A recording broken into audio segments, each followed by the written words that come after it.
Hi, I'm Arva. I'm Gracie. I'm Yuritsa. And welcome to episode 1 of SLPeas in a podcast.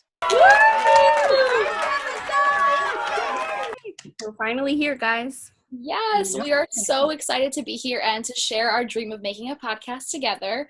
We have nothing but NYMC to thank for our friendship, except these two know each other way before NYMC. Yeah, so Gracie and I know each other a little bit longer, but we didn't form our pod together until... Yes, we weren't little peas yet. We did know each other, and so we majored in speech for undergrad together, but then once we got into grad school, we definitely made our group. She was my friend Yadi from class, but she wasn't my friend Yadi from class. There's a difference. There's a difference. If you heard that intonation, there's a big difference there. Well, how was I before? You were my friend Ari. Yadi. Ari. That's Ari. I was mixing up my friends. It was like a mental block. Arva's name did not come out right. Yes, so you used to be Yari from class. Now you're Yadi. So they were friends before grad school, and then they came to New York Medical College. We all Where met. we found our favorite P. The middle P. The middle P. Hashtag middle P. Hashtag. As the 3 Ps in a pod, we are so excited, especially to talk about ourselves a little bit and tell you guys why we even created this podcast and what kind of brought us together in grad school. I think Yuritsa says this best. We didn't realize. So we realized how good friends we were in grad school. We really needed each other, and we really worked well with our dynamics. And we also realized that grad school really kept us together. But once we were done with grad school, we had to kind of figure out life, and we're still figuring out life. But we're also finding a way to keep us together. So all our personalities are different. We come from different backgrounds. We had different experiences in grad school, even though we were in the same program. And we kind of were able to still work together and be good friends. So that was the good part about our friendship and why we wanted to start this podcast to begin with. So yeah, pretty good. I bet they kind of want to know a little bit about us, though, right? Because except for those of you who were some of Arva's biggest fans when she had her Speechy account. Yes, that's right. She had fans. They don't really know too much about you. Arva, you want to introduce yourself? Yeah, sure. So I created a speech account. I created that account to share my experiences of grad school. I had been following so many accounts on my personal one before of people who were in grad school or who even were SLPs, and I thought that was such a great way to network, such a great way to share your experiences, your ups and your downs. As for some background information about me, I graduated from Pace University for my bachelor's in communication sciences and disorders. There I spent 4 years, and I also got my TSSLD. So for you out of New York Staters, that is your teaching license for students with speech language disabilities. So if I ever want to work in a school or work with pediatric populations in a hospital, that's the certification you need to do that. Then I went to New York Medical College. So shout out to New York Medical College. And we just graduated with our master's about a month ago. Which is weird because we finished classes a month before that. So literally, yeah, we finished classes in April, but we graduated in May. So that's how that went. But we hadn't been on campus since March, so it was crazy. So really, I graduated in January, is what they're saying. Is what we're trying to say. I graduated the moment I took my praxis. Yep. Oh my gosh, we have to talk about that. Yuritsa and I decided to be the crazy people in our class, in addition to a few of our other classmates, who thought that taking our praxis in December was a wonderful idea. It turned out to be the best idea considering everything that happened with COVID, but that's a whole other episode for you. Yeah, if you want to stay tuned, because we will be talking about that, our experience with the praxis. Definitely. And maybe some of yours. I don't know. Comment below. You just want to say that, Gracie. You just love saying that. I really love saying that. What else is fun about me? I'm bilingual. I speak Albanian and I speak English.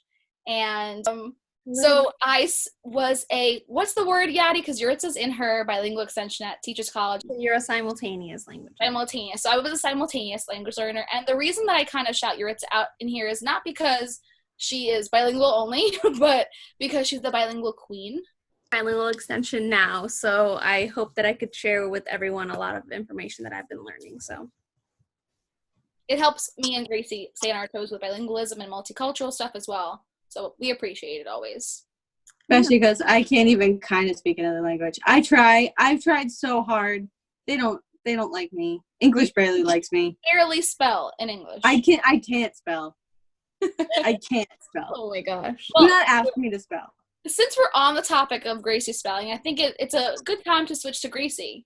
What do you think? Why is that my introduction? By the way, this chick can't spell. You want to tell us more? Okay, so Spelling bee. Did you just sing your own theme song? Gracie, tell me yourself. So, fun fact about me to get this started. When I was little, and people would ask me what I wanted to be when I grow up. Drum roll, please. I really did it. I wanted to be a lawyer because my favorite movie was My Cousin Vinny. And then I realized how many years you had to be in law school. And I said, it's okay. So I decided I was going to be a guidance counselor because I love my guidance counselor and I was going to help people and I was going to work in a school. And then I was like, but I kind of want to be a teacher because, I don't just want to listen to people's problems. I want to fix them and maybe teach them new ways to do stuff. Actually, that is kind of what a guidance counselor does too. But anyway, my mom was a teacher. My sister went to school to be a teacher. My cousin was a teacher. And they looked at me and they said, Gracie, have you ever heard of a speech pathologist? And I was like, no. What do they do? And they were like, they're the people in the room next to us with all the games and the toys, and we want to be them. And I was like, they have toys in there? And so I took a class where I sat next to Yuritsa, and then I realized that it actually isn't just playing with toys. But it was so much more fun.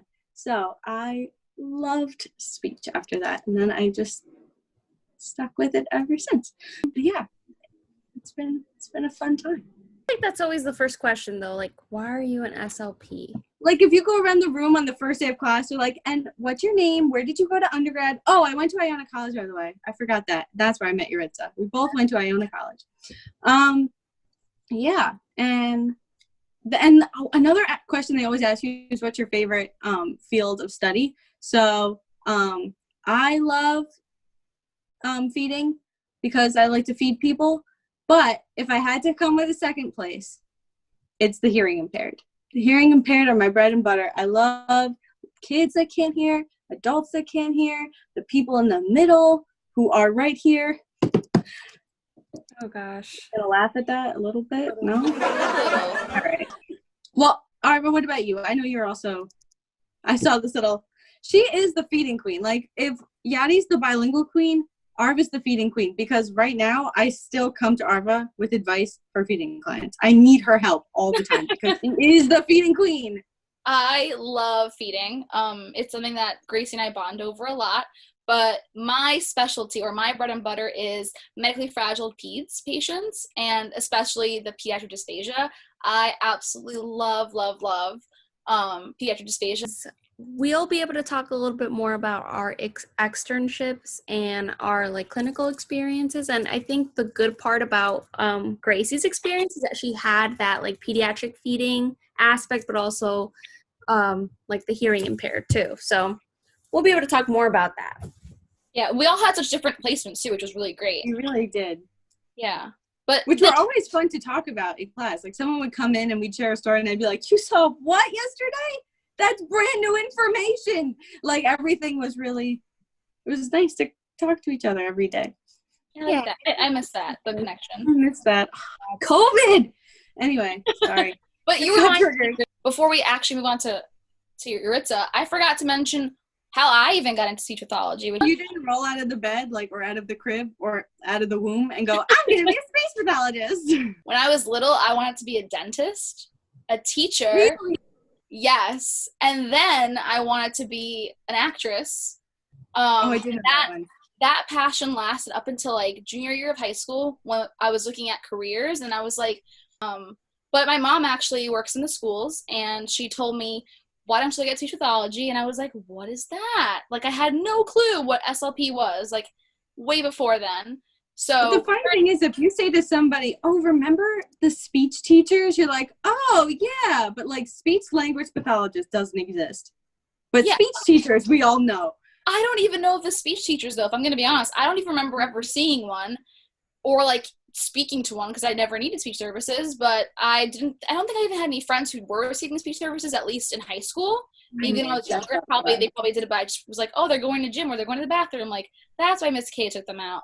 I don't think They I were was in the bathroom for half an hour. I remember the speech teacher at my elementary school had like cookies and they were so bomb. And I mean, I never needed speech, but I think, I don't know. I don't know if I had issues with like reading and they kind of like were worried about me.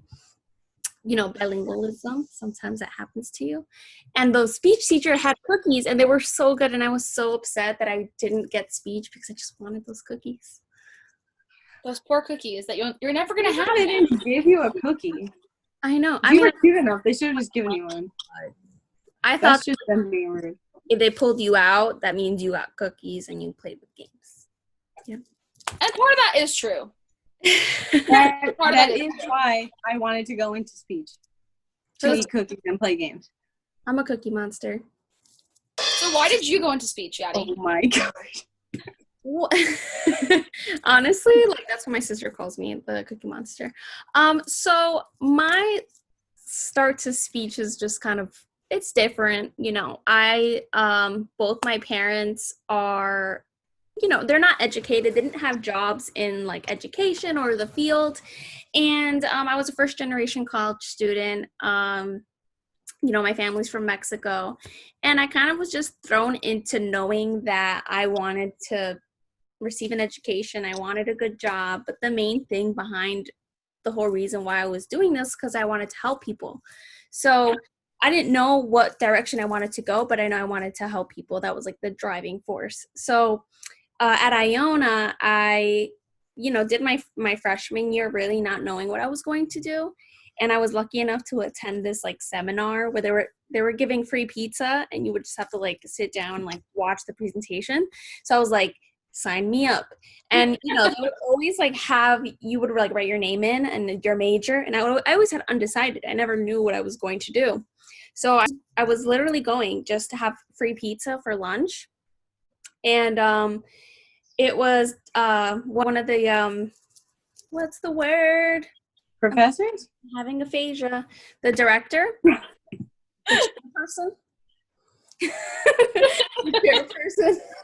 chairperson of the speech, giving a presentation about being a speech pathologist and the salary and what the job entails and the schooling, basically the process of having. That's what got her. She rich. Exactly.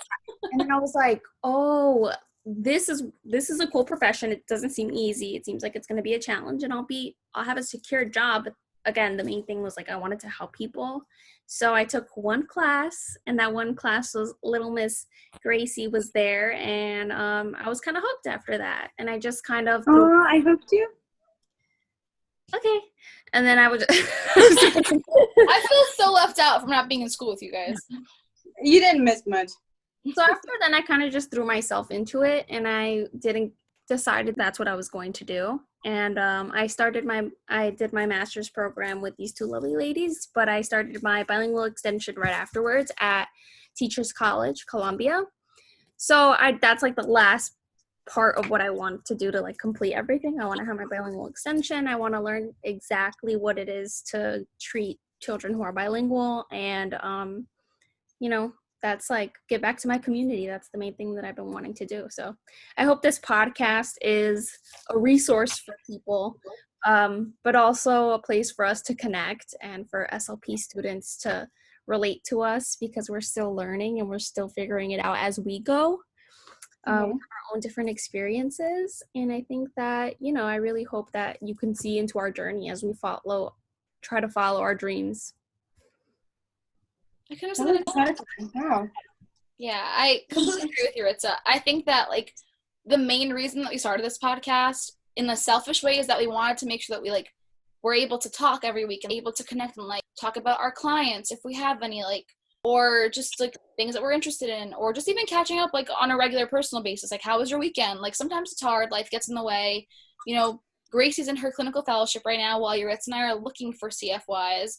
I thought you were going to say Gracie forgets to answer her text messages. Well, she does that too, but we give her like the free the free Pass. because she works all day. So that's your free pass, Gracie. Don't get used to it. Thank you. But I feel like this would be a good time to talk about looking for CFYs in a pandemic, what it's like working in a CFY in a pandemic, and what we can offer for you guys as advice when you're looking for a CFY. In addition, I am going to selfishly self-promote myself for a hot second. I made a guide to applying to clinical fellowships. It's on my Instagram in my bio on my Teachers Pay Teachers account. If I do say so myself, it's really easy to navigate and it's going to be really helpful. So if you're looking at CFYs or getting ready to apply, I think it's worth a look. Thanks, Arby. It is worth a look. It really is. She did a phenomenal job. If you have any questions, that's your go-to guide. Yeah, especially because we have had to figure it out as we go. So, I hope that this can just kind of help people have some sort of direction, because for us, it was so hard to get onto that path. Yeah. That's awesome, Arby. Thanks, guys. Gracie, why don't you tell us about what it's like having a CFY, and then Yuritsa and I will get into like applications, what to do, and all that fun stuff. Sure.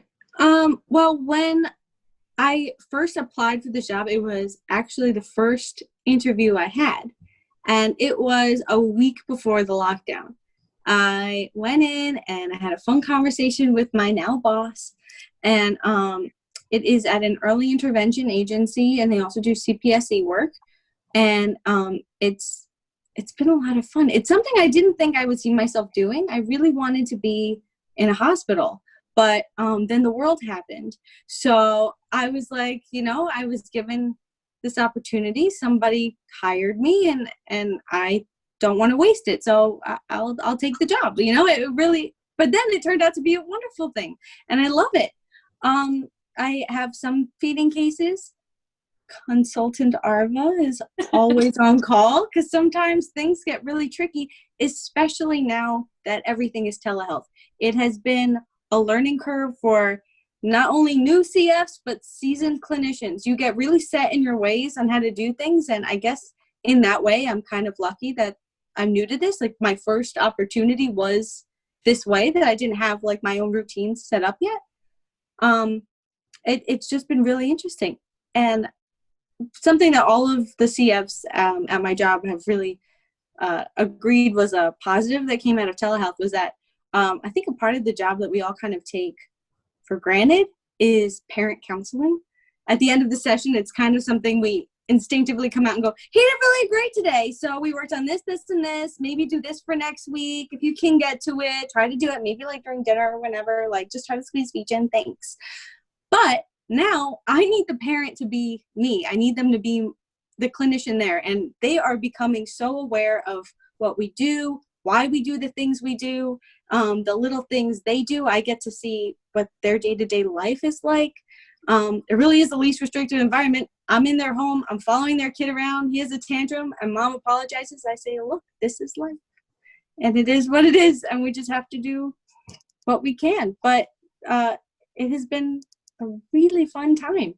You do get a supervisor, so it's still, but you don't get graded. I still have like moments where I tell my supervisor all the time, I'm like, I sometimes hesitate like how I should frame what happened to you because I don't want it to come out of my mark. And then I remember you're there for my help.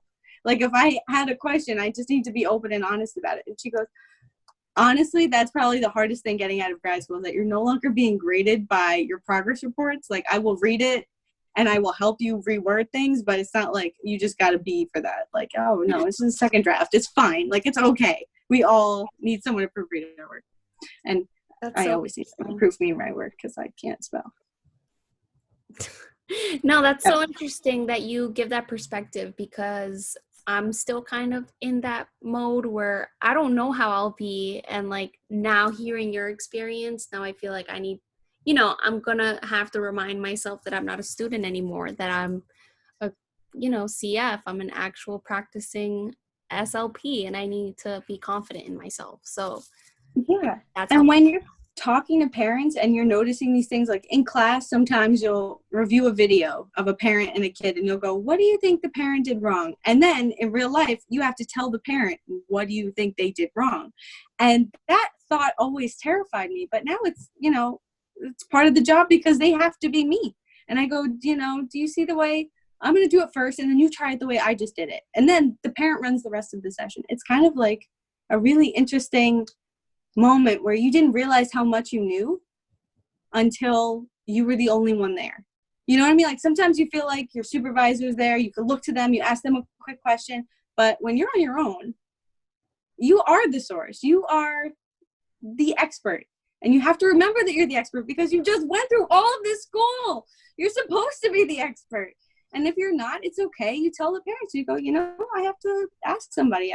Consult a colleague, consult Arvo, and I'll get back to you when I can.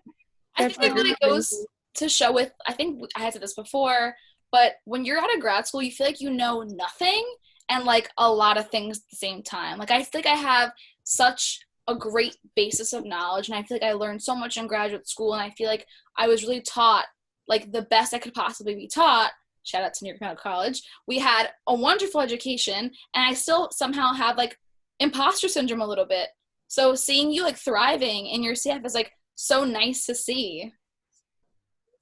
It's still like month 2. We're learning, but no, but it really has been a heck of a lot of fun. So it triggers me a little bit because I'm not there yet. So like you are though. I wasn't there yet. I just needed money. I genuinely just needed money. I was like, you know what? Pandemic just started. Let's hit telehealth up. Let's see how this goes. And that's it. That's how that went. That was the right choice for you at that moment, Right. Like, and then you think of Arva and we have a different experience. We've been looking for, well, I'll just talk about my own experience. I've been looking for clinical fellowships, but at the same time I was moving and I was starting my bilingual extension and I kind of had to like look at my choices and see what I wanted to do. And I can't decide between only adults and only kids. Like as soon as I finished grad school, I was like, I kind of like both. Like I really enjoy my adult clients. I really enjoyed working with kids because I just feel I feel more confident with kids for sure, but I really loved working with adults too. And I think that after I figured that I'd do my bilingual extension and I got into the program, that kind of pushed me to work with kids because I felt like I wanted to use my bilingual extension with my TSSLD, which I got through the school, through New York Medical College. And so that kind of pushed me to like, maybe I should do kids because my first passion is bilingual treatment. Like that's what I wanted to do. And like right now I was getting all this education. I'm getting all this education for school age children. So right. I still have that hope of going with adults, or maybe if that's what I want in the future, like I'm hoping that that's still an option for me. And I think it is, but I think right now what I'm looking for is school aged. And that kind of kept me in a crossroads because I was moving. I had to figure out if I wanted to be where I originally was or where I'm going now. So I'm still interviewing. I still am not 100% sure where I'll be, whether it's like an agency or a private practice. I just know that I need to be with school age kids because I really want to utilize my bilingual extension. So stay tuned. We'll be talking more about that process because I haven't decided, and I haven't. With the pandemic, that's also another issue. Like we had a hard time figuring out what the options were. And then not many places are hiring right now. So you kind of have to wait. And it's just so awkward. It's like waiting and then you're scared of not getting a job. And then I'm getting my bilingual extension. So I can use it for my advantage, but I won't have it until December. So right now we're in June, so I won't have it until December. So it's kind of just craziness still right now. What about you, Arva? What's your experience? I completely agree. It's been a rough go at applying. It's been disappointing in like the best way to say it. I recently had an interview with a pediatric hospital. It was the perfect position. Like, I was like, if I get hired here, like, I am set for life. And I got through the first interview, I got through the second interview, and then I found out that I didn't get the position. And it's been like a lot of talking to myself about like what's meant to be like won't pass me. And it's just hard because I don't see myself anywhere but a hospital, mainly with kids. Like, I love the pediatric population so much, but I also love adults. And I just find it really hard to like sit here and like take on a CFY where I know I'm not going to be completely happy. So looking at other positions, opening myself up to different experiences, like working in an agency or in a private practice has been difficult.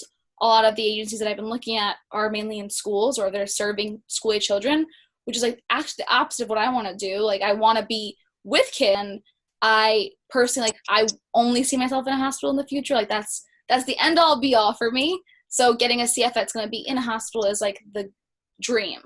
Obviously not all dreams come true, but I'm still like staying hopeful. I hope by September I'm employed, but you guys will be hearing more about that. As of right now, I am CF less. Womp, womp, womp. But I'm trying. And like, you know, Yuritz and I have always been talking and like checking in with each other about like the application process. You know, we're in different parts of New York. She's in Long Island. I'm in like Staten Island, but I'm looking around everywhere. So if you are an SLP in a hospital happening to watch this podcast and you want to hire two really great people, they're really great. We have resumes and cover letters that we worked so hard for, and would love to share. If you are an SLP who's looking for a clinical fellow who knows information but doesn't know everything, we're your gals. Right, Yuritsa? Here to learn. Here, we're available. We want to be hired, but we're still stuck. We don't know what to do. And I think the tough part, or like probably like I guess would be like one of our like strongest skills, is that we're so stubborn in what we want, and we don't want to just take on a position just to take on a position when we have time. Like, I'm in no rush to get a clinical fellowship position because like luckily for me, like, I live with my parents. Like, I don't have to worry about paying rent and like where I'm living at the time, so it's feasible for me personally. And I don't know about you, Yuritsa, but I think that's like the best bet for you is also waiting until you find something that makes you happy. Yeah, I think that right now times are just so uncertain, and I don't think it's a horrible thing. Everyone goes through their own like process of how and why they do things. Right. But I don't think, you know, because everyone has their own journey, I think waiting right now is kind of like our journey, and we're hoping that we get hired soon, but we're just still kind of waiting and seeing how that goes. Right. Yeah. So this has been our experience with getting CFs, and you know, Gracie's in a different place that we're in, and even Arva and I are kind of like in different areas of where we want to be. But this has been our experience, and if you guys want to know more or specific questions about how we, you know, you can look at Arva's guide for how to apply to CFs, but if you want to know more about our own experience and have specific questions, definitely let us know, and we'll definitely incorporate whatever you guys tell us. So next up, we'll be talking more about our test taking world. We talked a little bit about CFs, and if you want to know more, definitely let us know, and we can definitely comment below.